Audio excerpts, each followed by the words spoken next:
Hello everyone, welcome back to our English speaking skill series. This is class 3. In today's class, we will explore more advanced topic to help you continue improving your English speaking skills. Let's get started. In today's lesson, we will cover describing peoples and places, talking about past experiences using the past tense, expressing preferences and making comparison. Let's begin by learning how to describe peoples and places. To describe a person, you can use she is tall and friendly. He has curly hair and blue eyes. To describe a place, you can use the park is beautiful and special. There are many trees and flowers in the garden. Let's practice these together. Repeat after me. The park is beautiful and spacious. There are many trees and flowers in the garden. Let's learn how to talk about past experiences using the past tense. This is important for sharing stories and events that have already happened. To talk about the past, you can use I went to the beach last weekend.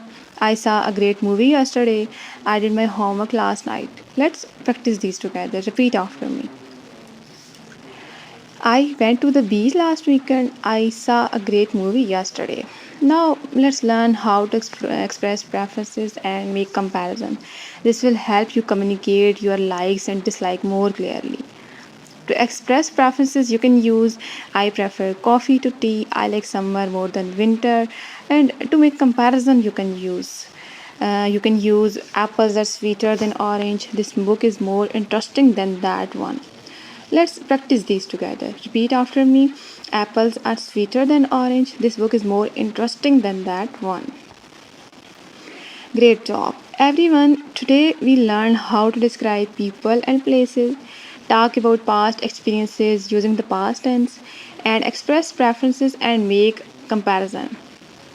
Remember to practice these phrases with your friends and family to improve your English speaking skills.